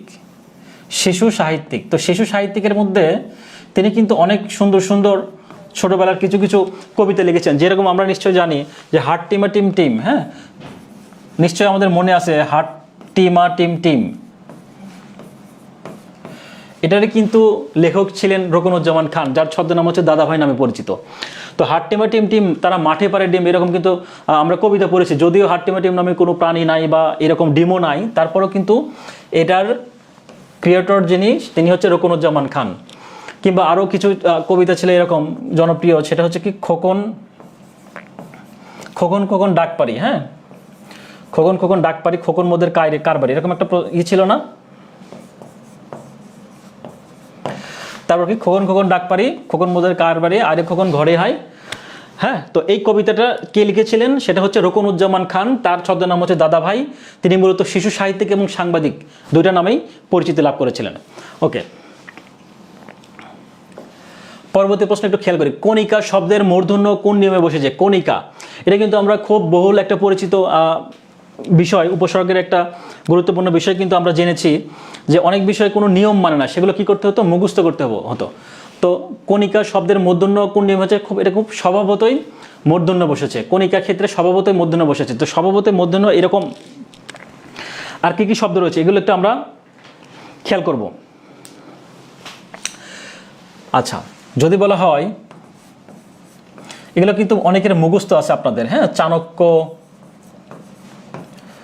চাণক্য, মাণিক্য, তারপর কি লবণ, হ্যাঁ, তারপর হচ্ছে লাবণ্য, আর কি আছে এরকম, তারপর বাণী, তারপর নিপুণ। হ্যাঁ, তো এই বিষয়গুলো হচ্ছে স্বভাবতই কণিকা।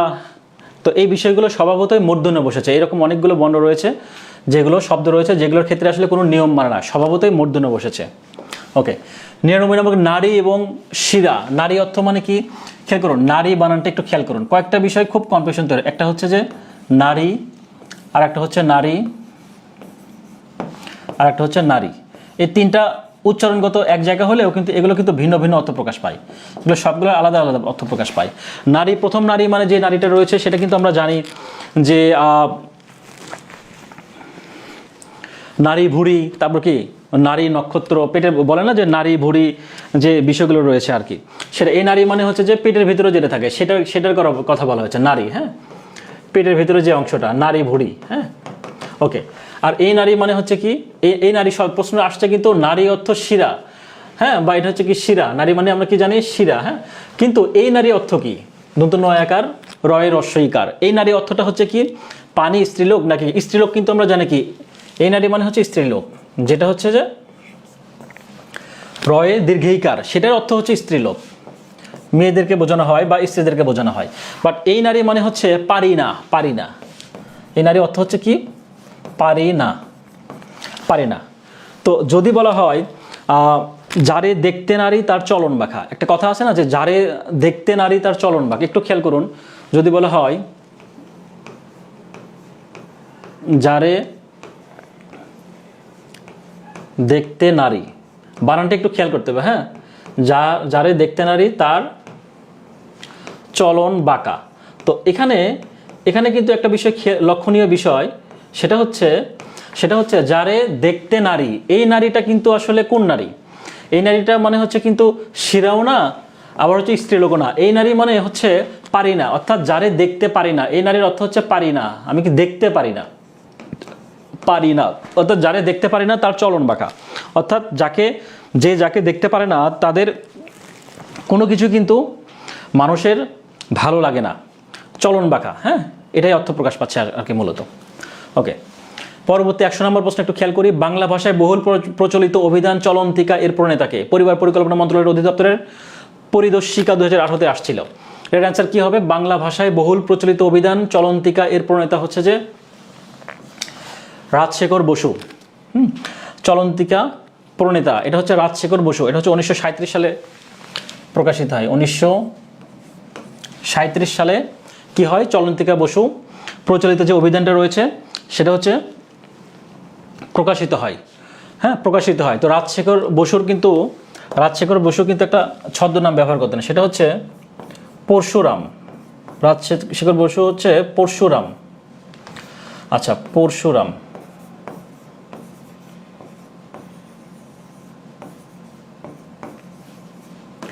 এই পরশুরাম হচ্ছে রাজশেখর বসুর হচ্ছে ছদ্মনাম, এটা হচ্ছে তার ছদ্মনাম, পরশুরাম ছদ্মনাম। আচ্ছা, পরশুরাম হচ্ছে রাজশেখর বসুর হচ্ছে ছদ্মনাম। হ্যাঁ, ওকে। পরবর্তী প্রশ্ন একটু খেয়াল করি। রবীন্দ্রনাথ ঠাকুর তার পূরবী কাব্য কাকে উৎসর্গ করেছিলেন? রবীন্দ্রনাথ ঠাকুর তার পূরবী কাব্য কাকে উৎসর্গ করেছিলেন? পূরবী কাব্য কিন্তু 1925 সালে প্রকাশিত হয়। হ্যাঁ, পূরবী কাব্য কত সালে প্রকাশিত হয়? 1925 সালে। উৎসর্গ করেছিলেন কাকে? ভিক্টোরিয়া ওকাম্পো, ভিক্টোরিয়া ওকাম্পো কিন্তু একজন লেখিকা, হ্যাঁ, নট লেখক, এটা হচ্ছে লেখিকা, একটা নারী লেখিকা, হ্যাঁ। ভিক্টোরিয়া ওকাম্পো হচ্ছে একজন নারী লেখিকা। তো রবীন্দ্রনাথ ঠাকুর সে যখন আর্জেন্টিনায় যাচ্ছিলেন কোনো একটা কারণে, সে আর্জেন্টিনাতে ওখানে তাকে নামতে হয় এবং ওখানে তাকে ভিক্টোরিয়া ওকাম্পোর সাথে তার পরিচিতি লাভ করা হয়, তার সাথে তখন পরিচয় লাভ করে। তো ভিক্টোরিয়া ওকাম্পোকে কি বলতেন? বিজয়া। তিনি একটা নাম দিয়েছে রবীন্দ্রনাথ ঠাকুর, কিন্তু ভিক্টোরিয়া ওকাম্পোকে একটা নামে ভূষিত করেছিলেন, সেই নামটা হচ্ছে বিজয়া। তো বিজয়াটা ভিক্টোরিয়া ওকাম্পোকে রবীন্দ্রনাথ ঠাকুর নামটা দিয়েছিলেন, যেটা কিনা 1900 পূরবী কাব্য কাকে উৎসর্গ করেছিলেন আমরা জানলাম? Victoria Ocampo. তিনি কে ছিলেন? তিনি একজন লেখিকা ছিলেন। তাকে কি বলে সম্বোধন করা হতো? তাকে রবীন্দ্রনাথ ঠাকুর তাকে বিজয় বলে সম্বোধন করতেন। ওকে, তিনি হচ্ছে যে আর্জেন্টিনা, হ্যাঁ, তিনি হচ্ছে আর্জেন্টিনার বাসিন্দা ছিলেন বা আর্জেন্টিনার নাগরিক ছিলেন, হ্যাঁ। ভিক্টোরিয়া ওকাম্পো হচ্ছে আর্জেন্টিনার নাগরিক ছিলেন। ওকে, চর্যাপদ প্রথম কোথা থেকে প্রকাশিত হয়? চর্যাপদ নিয়ে কিন্তু অনেক কথা আছে। চর্যাপদ খুবই গুরুত্বপূর্ণ একটা বিষয় বা অধ্যায়। প্রতি বছরই চর্যাপদ থেকে বিশেষ পরীক্ষায় মাস্ট প্রশ্ন থাকবেই, মিনিমাম 1 নাম্বার থাকবেই। যদিও চর্যাপদটা আসলে ছোট একটা অধ্যায় আর কি, অল্প ছোট্ট, শুধুমাত্র একটাই টপিক, কিন্তু এখান থেকে যে সাব টপিকগুলো রয়েছে এটা খুব ডিপলি থেকে ইদানিং প্রশ্ন করা হচ্ছে। তো চর্যাপদ সম্পর্কে আমাদের বিস্তারিত জানতে হবে এবং ডিপলি থেকে বিষয়গুলো জানার চেষ্টা করতে হবে। ওকে, তো খেয়াল করুন চর্যাপদ সম্পর্কে প্রথম কোথা থেকে প্রকাশিত হয়। চর্যাপদ প্রথম প্রকাশিত হয় কিন্তু বঙ্গীয় সাহিত্য পরিষদ। তার আগে আমরা বলি চর্যাপদ কিন্তু আমরা জানি যে চর্যাপদ হচ্ছে 1907 সালে নেপালের যে রয়্যাল লাইব্রেরি আছে, নেপালের যে রাজদরবার রয়্যাল লাইব্রেরি, সেখানে কিন্তু চর্যাপদ আবিষ্কৃত হয়, সেটা আমরা সবাই জানি। আর চর্যাপদ প্রথম কোথা থেকে প্রকাশিত হয়? বঙ্গীয় সাহিত্য পরিষদ থেকে, হ্যাঁ, বঙ্গীয় সাহিত্য পরিষদ থেকে 1000 বছরের পুরনো বাংলা বৌদ্ধ গান ও দোহা নামে, হ্যাঁ, বঙ্গীয় সাহিত্য পরিষদ থেকে 1916 সালে, 1916 সালে কিন্তু 1323, বাংলা হচ্ছে 1323 বঙ্গাব্দ, বাংলা হচ্ছে 1323 বঙ্গাব্দ, আর ইংরেজি হচ্ছে যে 1916 সাল, হ্যাঁ, 1916 সাল। তাহলে প্রশ্ন হচ্ছে চর্যাপদ প্রথম কোথা থেকে প্রকাশিত হয়? অ্যান্সার হচ্ছে বঙ্গীয় সাহিত্য পরিষদ থেকে। কত সালে? 1916 সালে। 1916 সাল বাংলায় বঙ্গাব্দ কত হচ্ছে? 1323। আমরা এভাবে মনে রাখতে পারি 13 আর 10 কত হয়? 13 আর 10 23, তো সেই ক্ষেত্রে 1323 এভাবে আমরা মনে রাখতে পারি। ওকে, সেটা কি জানলাম? 1000 বছরের কি নামে, চর্যাপদটা কি নামে প্রকাশিত হয়েছিল? 1000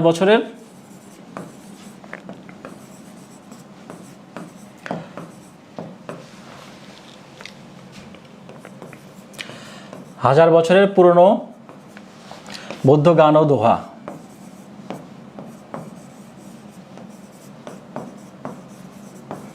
হাজার বছরের পুরনো বৌদ্ধ গান ও দোহা নামে কি ছিল? পরিচিতি লাভ করেছিল, বা এই নামে কি হয়? চর্যাপদ প্রথম কোথা থেকে প্রকাশিত হয় সেটা আমরা জানলাম বঙ্গীয় সাহিত্য পরিষদ থেকে। কত সালে যদি বলা হয় তাহলে সেটার অ্যান্সার হচ্ছে 1916 সালে। বাংলা কত বঙ্গাব্দ? 1323 বঙ্গাব্দ। কত সালে যদি বলা হয় আবিষ্কৃত হয় সেটা হচ্ছে 1907 সালে। এবং কি নামে বঙ্গীয় সাহিত্য পরিষদ থেকে কি নামে কি হয়েছিল, প্রকাশিত হয়েছিল? 1000 বছরের পুরনো বৌদ্ধ গান ও দোহা নামে বঙ্গীয় সাহিত্য পরিষদ থেকে সেটা কি হয়? প্রকাশিত হয়। ওকে, 1916 সালে। পরবর্তী প্রশ্ন একটু খেয়াল করি। উপজাতীয় জীবন কাহিনী নিয়ে রচিত উপন্যাস। উপজাতীয় জীবন কাহিনী নিয়ে রচিত উপন্যাস কোনটি ছিল?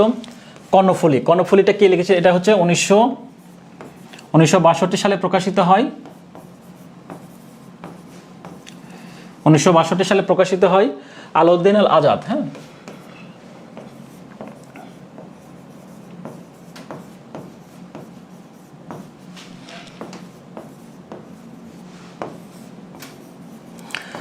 আলাউদ্দিন আল আজাদ তিনি কি করতেন? কর্ণফুলী উপন্যাসটা রচনা করেছিলেন।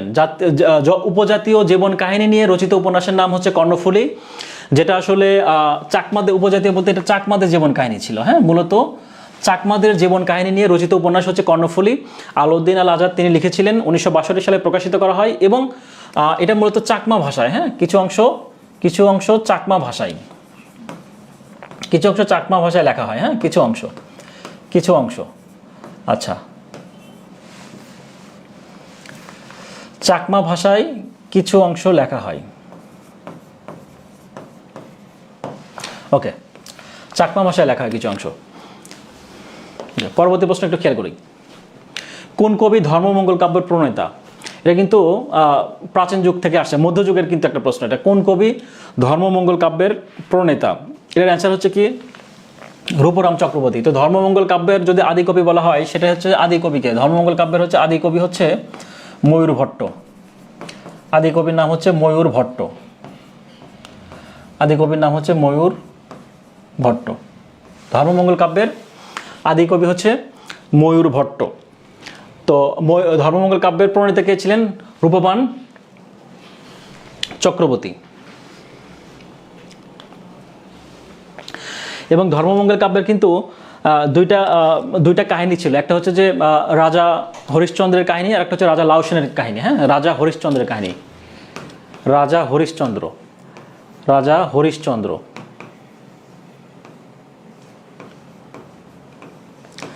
রাজা হরিশ্চন্দ্রের কাহিনী, আর একটা হচ্ছে কি, আর একটা হচ্ছে রাজা হচ্ছে লাউ সেনের কাহিনী। তো এই দুইটা কাহিনী নিয়ে, রাজা লাউ সেনের কাহিনী, এই দুইটা কাহিনী নিয়ে কিন্তু মূলত ধর্মমঙ্গল কাব্যের কাহিনীটা কি হয়েছিল? রচিত হয়েছিল। ওকে, লাস্ট একটা প্রশ্ন খেয়াল করি। লাস্ট প্রশ্নটা হচ্ছে কি 105 নম্বর, রশিদ হায়দারের খাঁচাই উপন্যাস, রশিদ হায়দারের খাঁচাই উপন্যাসের পটভূমি কি? খাঁচাই উপন্যাসটি কার? প্রথম প্রশ্ন হচ্ছে খাঁচাই উপন্যাসটি কে লিখেছেন? অ্যান্সার হচ্ছে রশিদ হায়দার। এটা কি ভিত্তিক, কিসের পটভূমিতে লেখা ছিল? মুক্তিযুদ্ধ ভিত্তিক, মুক্তিযুদ্ধ পটভূমি। তো এই উপন্যাসটি 1975 সালে, হ্যাঁ 1975 সালে কিন্তু প্রকাশিত হয়, যেটা আসলে মুক্তিযুদ্ধকে কেন্দ্র করে প্রকাশিত হয়েছিল। তো এই হচ্ছে বিষয়। আমাদের আজকের মতো আমাদের যে 35টা প্রশ্ন ছিল সেটার কিন্তু মোটামুটি একদম শেষের প্রশ্নটা আমরা শেষ করলাম। অর্থাৎ আমার আজকে দিয়ে আমার 3 নম্বরের ক্লাসটা শেষ হলো। প্রতিদিন আমরা 35টা করে প্রশ্ন সলভ করি, সেটারই একটা অংশ হিসেবে আজকে 3rd দিন ছিল। সেখান থেকে আমরা টোটালে 105টা প্রশ্ন আমরা বাংলার ক্ষেত্রে ব্যাখ্যা সহ পড়ার চেষ্টা করলাম। ওকে, আশা করি আপনাদের ভালো লেগেছে। আর আরেকটা কথা বলি, নিশ্চয়ই আপনারা আমাদের অ্যাক্টিভিটি সম্পর্কে জানেন, আমাদের গ্রুপ সম্পর্কে আপনাদের অবগত রয়েছে। যারা গ্রুপে এখনও অ্যাড হননি, যারা পেজ থেকে আমাদের লাইভটা দেখবেন বা দেখছেন, পরবর্তী গিয়ে দেখবেন, তাদের কাছে অনুরোধ থাকবে অবশ্যই আপনারা আমাদের যে পার্সোনাল গ্রুপ রয়েছে সেখানে আপনারা গ্রুপে গিয়ে অ্যাড হবেন। পাশাপাশি গ্রুপের যে আপনাদেরকে যে ক্লাসগুলো নেওয়া হচ্ছে সবগুলো ক্লাসের পিডিএফ কিন্তু সেখানে প্রোভাইড করা হবে, ঠিক আছে?